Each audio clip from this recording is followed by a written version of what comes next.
माता ब्रह्मचारिणी की कथा। नमस्कार भाइयों बहनों और मित्रों, जय माँ गायत्री। आप सभी का मेरे YouTube चैनल शुभकर्मा ही अष्टों में स्वागत है। आज के इस वीडियो में सुनेंगे माता ब्रह्मचारिणी की कथा, जो कि चैत्र माह के दूसरे दिन माता ब्रह्मचारिणी की पूजा की जाती है। माँ दुर्गा की 9 शक्तियों का दूसरा स्वरूप देवी ब्रह्मचारिणी का है। यहाँ ब्रह्म शब्द का अर्थ तपस्या है। ब्रह्मचारिणी अर्थात तप की चारिणी, तप का आचरण करने वाली। कहा भी है वेदस्य त्वं तपो ब्रह्म, वेद तत्व और तप ब्रह्म शब्द के अर्थ हैं। ब्रह्मचारिणी देवी का स्वरूप पूर्ण ज्योतिर्मय एवं अत्यंत भव्य है। इनके दाहिने हाथ में जप की माला एवं बाएं हाथ में कमंडल रहता है।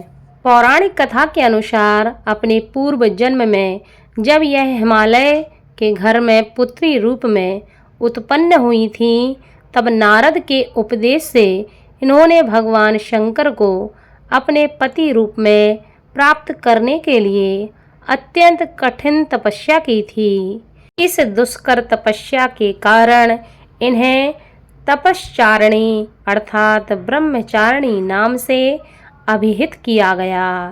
1000 वर्ष तक इन्होंने केवल फल मूल खाकर व्यतीत किए और 100 वर्षों तक केवल शाक सब्जी पर ही इन्होंने निर्वाह किया था। कुछ दिनों तक कठिन उपवास रखते हुए देवी ने खुले आकाश के नीचे वर्षा और धूप के भयानक कष्ट सहे। इस कठिन तपस्या के पश्चात 3000 वर्षों तक केवल जमीन पर टूटकर गिरे हुए बेल पत्रों को खाकर वे भगवान शिव की आराधना करती रहीं। इसके बाद उन्होंने सूखे बेल पत्रों को भी खाना छोड़ दिया और कई हजार वर्षों तक वे निर्जल और निराहार तपस्या करती रहीं। पत्तों को भी खाना छोड़ देने के कारण उनका नाम अपर्णा भी पड़ गया। कई हजार वर्षों की इस कठिन तपस्या के कारण ब्रह्मचारिणी देवी का शरीर एकदम क्षीण हो उठा। उनकी यह दशा देखकर उनकी माता मैना अत्यंत ही दुखी हुई और उन्होंने उन्हें इस कठिन तपस्या से विरक्त करने के लिए आवाज़ लगाई, उमा। तब से ही देवी ब्रह्मचारिणी का नाम उमा भी पड़ गया। उनकी इस तपस्या से तीनों लोकों में हाहाकार मच गया। देवता, ऋषि, सिद्धगण, मुनि सभी देवी ब्रह्मचारिणी की इस तपस्या को अभूतपूर्व पुण्यकृत बताते हुए उनकी सराहना करने लगे। अंत में पितामह ब्रह्मा जी ने आकाशवाणी के द्वारा उन्हें संबोधित करते हुए प्रसन्न स्वर में कहा कि हे देवी, आज तक किसी ने भी ऐसी कठोर तपस्या नहीं की है जैसी तपस्या तुमने की है। तुम्हारे इस अलौकिक कृत्य की चारों ओर सराहना हो रही है। तुम्हारी मनोकामना सर्वोत्तो भावेन परिपूर्ण होगी। भगवान चंद्रमौली शिव ही तुम्हें पति रूप में प्राप्त होंगे। अब तुम तपस्या से विरत होकर अपने घर लौट जाओ। शीघ्र ही तुम्हारे पिता तुम्हें बुलाने आ रहे हैं। तो हे पार्वती, अपने पिता के साथ हिमालय लौटकर भगवान शिव की तुम प्रतीक्षा करो।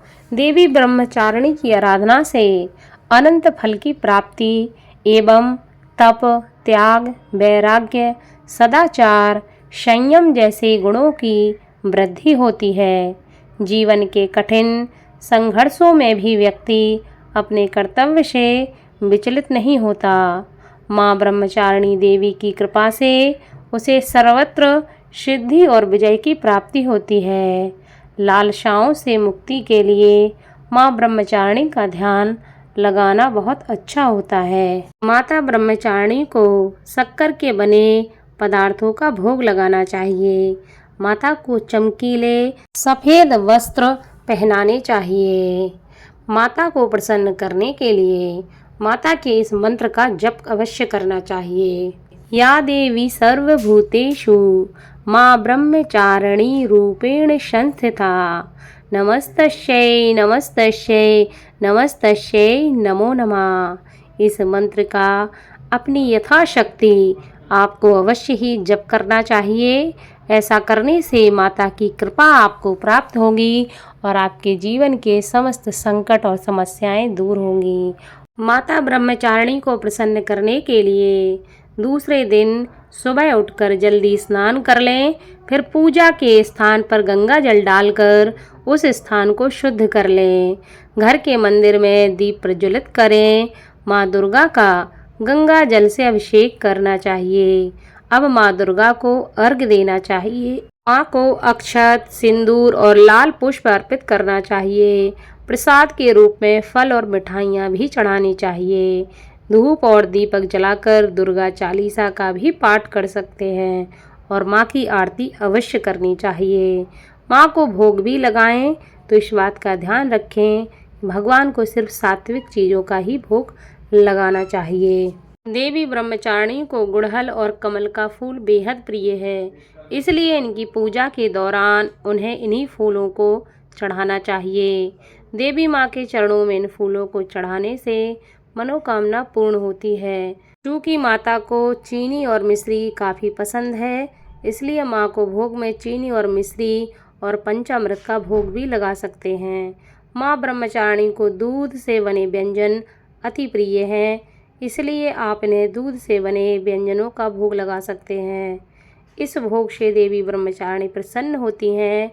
इन्हीं चीज़ों का दान करने से लंबी आयु और सौभाग्य की प्राप्ति होती है। बोलो माता ब्रह्मचारिणी की जय।